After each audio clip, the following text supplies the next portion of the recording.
Hello students, I am Manisha Joshi and our today's topic is governors and its types.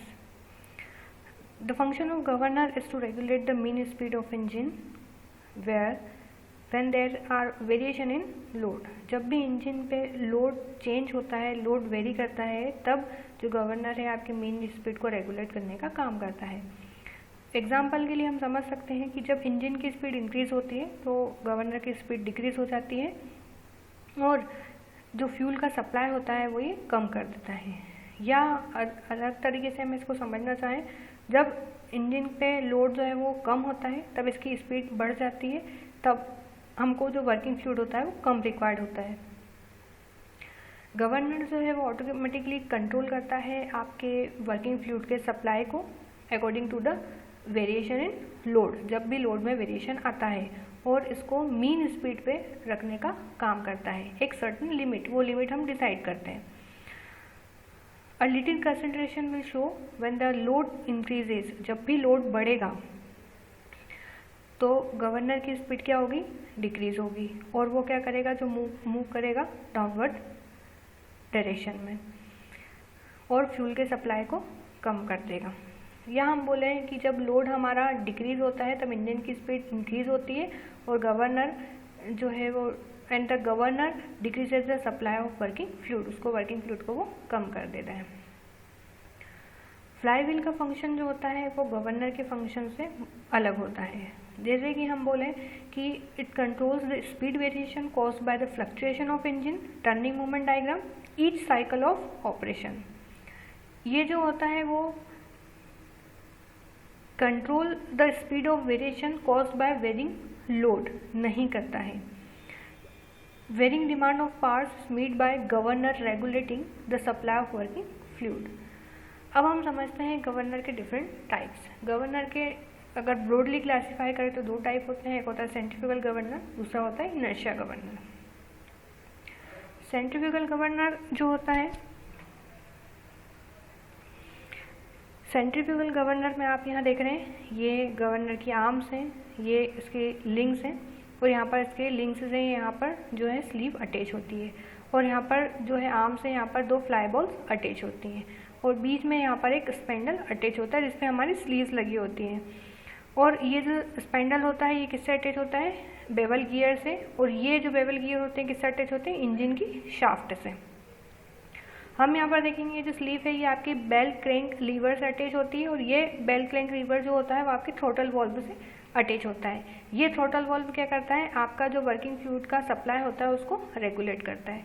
अब हम इसकी working समझते हैं। जैसे ही इंजन रन करता है वैसे ये शाफ्ट रोटेट होना स्टार्ट हो जाती है, फिर ये जो गियर है ये ऑपरेट करना स्टार्ट हो जाता है, साथ में ही ये स्पाइंडल भी रोटेट करना स्टार्ट कर देता है। जब ये स्पाइंडल रोटेट होता है तब इसके साथ ये जो आर्म्स है ये भी रोटेट होती हैं और ये फ्लाई बॉल्स जो हैं हमारे पास, ये फ्लाई बॉल्स अपवर्ड डायरेक्शन में बाहर की साइड मूव करने लगती है ड्यू टू सेंट्रीफ्यूगल फोर्स। जब ये बॉल्स अपर डायरेक्शन में मूव करती हैं तो ये स्लीव को अपर डायरेक्शन में ले जाती है और यहाँ पर आप देख रहे हैं दो स्ट्रोक्स लगे हुए हैं, एस और यहाँ पर भी स्ट्रोक्स। ये लिमिट के लिए होते हैं ताकि हम लिमिट में इसको अप एंड डाउन मोशन दे सकें, ना इससे ज़्यादा ना इससे कम। तो ये जो स्लीव जैसे ही अपर डायरेक्शन में मूव करेगी ये बेल्ट क्रैंक लीवर इधर की डायरेक्शन में मूव करेगा और ये जो थ्रोटल वॉल्व होता है ये थ्रोटल वॉल्व आपका क्लोज होना स्टार्ट होता है। जब थ्रोटल वॉल्व आपका क्लोज होना स्टार्ट करेगा तो ये जो सप्लाई ऑफ वर्किंग फ्लूइड है इसको क्या करेगा, कम करेगा। जैसे ही सप्लाई ऑफ वर्किंग फ्लूइड यहाँ पर कम होगा इंजन की स्पीड क्या हो जाएगी, कम हो जाएगी और इंजन की स्पीड यहाँ पर अगर कम होती है तो ये स्पेंडल की स्पीड भी यहाँ पर कम हो जाती है। जैसे ही इंजन की ये स्पेंडल की स्पीड कम होगी वैसे ही ये जो फ्लाई बॉल्स हमारी अपवर्ड डायरेक्शन में मूव कर रही थी ये फिर से डाउनवर्ड डायरेक्शन में मूव करना स्टार्ट करेगी और जो आपका स्लीव था वो डाउनवर्ड डायरेक्शन में मूव करेगा। ये स्लीव डाउनवर्ड डायरेक्शन में मूव करेगा तो बेल्ट क्रैंक लीवर को भी डाउनवर्ड डायरेक्शन में लेके आएगा और इस थ्रोटल वॉल्व को क्या करेगा, ओपन करना स्टार्ट कर देगा। थ्रोटल वॉल्व जैसे ही ओपन होगा तो जो फ्लूइड है वो इंक्रीज हो जाएगा, आपका सप्लाई ऑफ फ्यूल इंक्रीज हो जाएगा और इंजन की स्पीड इंक्रीज हो जाएगी। इस तरीके से जो इंजन है हम उसको मीन स्पीड पे रेगुलेट करने का काम करते हैं with the help of centrifugal governor. The centrifugal governor are based on balancing of centrifugal forces on rolling ball by an equal and opposite force known as controlling force. It consists of two balls of equal mass which are attached to the arms as shown in figure. These balls are known as governor balls and fly balls. The balls revolving spindles which is driven by engine through the bell levers. अब हम समझते हैं governor effort. It is defined as the mean force exerted on the sleeve during the given change in the speed of speed. जब भी speed change होती है तब जो फोर्स लग रहा होता है हमारे गवर्नर पे. The governor speed is consist of net force at the sleeve is 0. तब जो गवर्नर की स्पीड के कारण जो नेट फोर्स स्लीव पे लग रहा होता है वो 0 होता है. When the governor speed increases there will be a net force on the sleeve to move upward. जब गवर्नर की स्पीड इंक्रीज होगी तो उस पर जो आपकी बॉल्स हैं उस पर स्लीव्स जो हैं उस पर नेट फोर्स लगेगा और वो उसको अपर डायरेक्शन में मूव करेगा. और तब जब हम देखते हैं starts moving to a new equilibrium position, और अपनी एक न्यू इक्विलिब्रियम पोजीशन में जाके स्टेटल हो जाते हैं, तब भी जो नेट फोर्स होता है वो क्या बन जाता है, 0 बन जाता है. अब हम समझते हैं पोर्टर गवर्नर. पोर्टर गवर्नर में भी यहाँ पर आप देखेंगे तो ये आपकी ये स्पेंडल है, यहाँ पर सेंट्रल लोड अटैच किया गया है, ये 2 बॉल्स लगी हुई हैं, ये आर्म्स होती हैं और ये जो लिंक्स यहाँ पर अटैच की है. ये जो स्पेंडल है ये आपके इंजन शाफ्ट से कनेक्ट होती है. जैसे ही इंजन शाफ्ट और बेवल गियर लगा होता है, जैसे ही इंजन शाफ्ट रोटेट करती है बेवल गियर रोटेट करता है. बेवल गियर के साथ ये शाफ्ट जो है वो हमारी जो स्पेंडल है ये भी रोटेट करती है. जैसे स्पेंडल रोटेशन स्टार्ट करती है जो आर्म्स है ये भी इसके साथ रोटेट करती है. और ड्यू टू सेंट्रीफ्यूगल फोर्स ये जो बॉल्स होती हैं ये क्या करती हैं, अपवर्ड डायरेक्शन में मूव आउटवर्ड डायरेक्शन में मूव करने लगती हैं.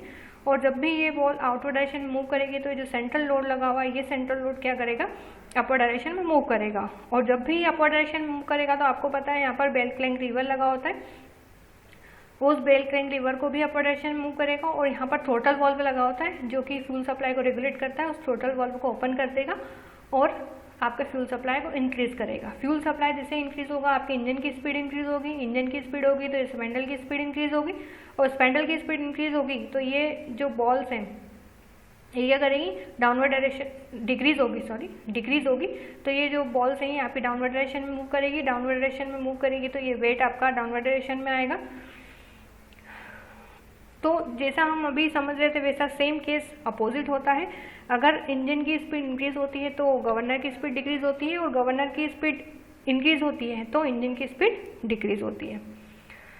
इन Porter governor central load is attach to the sleeve as shown in figure. हमने दिखाया सेंट्रल लोड अटैच होता है. The load moves up and down the central spindle. The additional downward force increase the speed of the revolution required to enable the balls to rise and predetermined level. Consider the force acting on one half of the governor as shown in figure. अब हम समझते हैं Hartnell governor. Hartnell governor में क्या हुआ है, यहाँ पर जो स्पिंडल लगा हुआ था इस स्पिंडल पे यहाँ पर एक फ्रेम लगी हुई है. ये फ्रेम जो है यहाँ पर बेल क्रैंक लीवर लगा हुआ है, ये बेल क्रैंक लीवर है, यहाँ पर इससे हमारी जो है वो बॉल्स अटैच्ड हैं. अब यहाँ पर कॉलर लगी हुई है जो स्प्रिंग के नीचे है, यहाँ पर स्प्रिंग लगा हुआ है, इसको स्प्रिंग लोडेड गवर्नर भी हम बोलते हैं. और यहाँ पर रोलर्स लगे हुए हैं और ये हमारे पास स्पिंडल लगा हुआ है.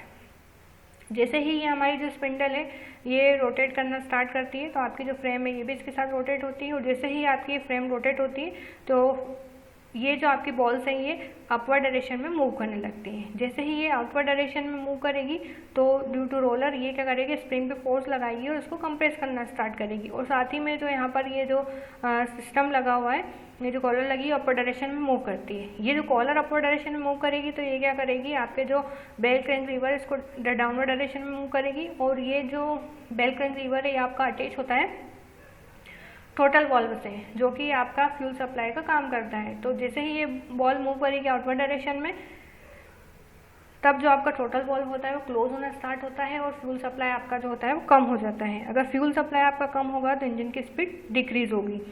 इसी का उल्टा हम अगर समझने की कोशिश करें, अगर इंजन की स्पीड डिक्रीज होती है तो हमारे हार्टनेल गवर्नर की स्पीड इंक्रीज होती है. जब भी इंजन की स्पीड डिक्रीज होगी तो ये हमारा जो गवर्नर होगा इसकी स्पीड डिक्रीज होगी.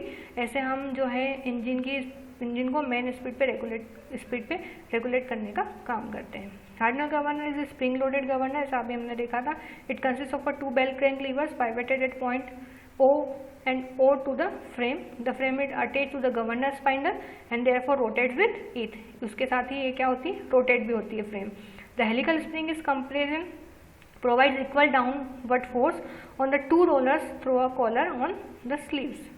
अब हम समझते हैं प्रोवेल गवर्नर। प्रोवेल गवर्नर में क्या डिफरेंस आया है यहाँ पर, ये यहाँ पर जो आर्म्स थी, ये आर्म और ये नीचे जो लिंक थी, इस लिंक के एक्सटेंशन पे यहाँ हम बोले इसको ये अपर आर्म है और ये लोअर आर्म है, तो लोअर आर्म के एक्सटेंशन पे ही यहाँ पर दो फोर्स लगाए गए हैं, बीच में सेंट्रल लोड लगाया है, यहाँ पर हमारे पास स्लीव लगी हुई है।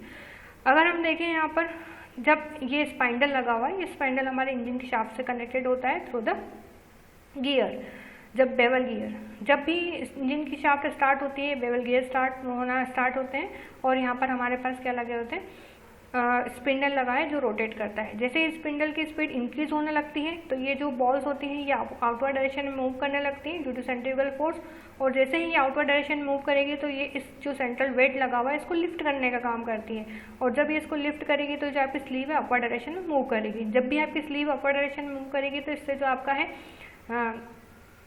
सिस्टम, जैसा हमने प्रीवियस गवर्नर में देखा था, यहाँ देखिए बेल क्रैंक लीवर और थ्रोटल वॉल्व सेम अटैचमेंट वहाँ पर भी होता है। तो यहाँ पर बेल क्रैंक लीवर अटैच होगा और साथ में हमारे पास थ्रोटल वॉल्व होगा। जैसे ही अपवर्ड डायरेक्शन मूव करेगा बेल क्रैंक लीवर भी मूव करने लगेगा इसी के साथ, और जो आपका थ्रोटल वॉल्व होगा वो धीरे धीरे क्लोज होने लगेगा। थ्रोटल वॉल्व क्लोज होगा तो आपके जो फ्यूल सप्लाई है उसको वो कम कर देगा, और जैसे ही फ्यूल सप्लाई आपका कम होता है तो जो इंजन की स्पीड है वो कम हो जाती है। जब इंजन की स्पीड कम होगी तो उसी के साथ ये स्पाइंडल अटैच है इसकी भी स्पीड कम होगी, और स्पीड डिक्रीज होने के कारण ये जो बॉल्स आउटवर्ड डायरेक्शन मूव हो रही थी अब इनवर्ड डायरेक्शन में मूव होगी, और ये वेट को क्या करेगी, डाउनवर्ड डायरेक्शन में लेके आएगी और स्लीव को डाउनवर्ड डायरेक्शन में लेके आएगी। स्लीव डाउनवर्ड डायरेक्शन में जाएगा तो बेल क्रैंक लीवर जो वो भी डाउनवर्ड डायरेक्शन में आएगा, और आपका जो थ्रोटल वॉल्व था उसको क्या करेगा, ओपन कर देगा, मतलब फ्यूल सप्लाई को इंक्रीज कर देगा और इंजन की स्पीड को इंक्रीज करने का काम करेगा एक लिमिट तक, मतलब मीन स्पीड तक इंक्रीज करने का काम करते हैं। यहाँ पर आप देखोगे इसका हाफ पार्ट हमने लिया है, यहाँ पर गवर्नर की ये जो एक्सिस है यहाँ से इसको हमने लिया है। तो ये जो आपकी आर्म थी ये आर्म अल्फा एंगल बना रही है एक वर्टिकल लाइन के साथ, जो बॉल थी इस पर सेंट्रीफ्यूगल फोर्स लग रहा है और उसका खुद का वेट जो है वो डाउनवर्ड डायरेक्शन में लग रहा है। ये पॉइंट एफ है, ये जो पॉइंट एफ था जहाँ से आपकी दो आर्म्स कनेक्टेड है ये किसी एक वर्टिकल लाइन से बीटा एंगल बनाती है। अगर ये बीटा है तो आप देख रहे होंगे ये दो हॉरिजॉन्टल वर्टिकल लाइन से, अगर यहाँ बीटा एंगल बनाए तो ये भी क्या होगा, बीटा एंगल बनाएगा अल्टरनेट एंगल से। सिमिलर यहाँ पर भी एक वर्टिकल लाइन है, यहाँ एक वर्टिकल लाइन है, ये अल्फा है तो ये एंगल भी हमारा अल्फा होगा, और यहाँ पर जो है वेट कितना हो जाएगा W/2, क्योंकि हाफ एंगल यहाँ पर होगा। The Proel governor has two balls fixed at B and C at the extension of the links DF and EG, as shown the arms FP and GQ are pivoted at the P and Q respectively. Consider the equilibrium of on one half of the governor. The instantaneous center lies on the intersection of the PF produced and the lies from the D perpendicular to the axis. अब next जो governors है वो हम next lecture में पढ़ेंगे।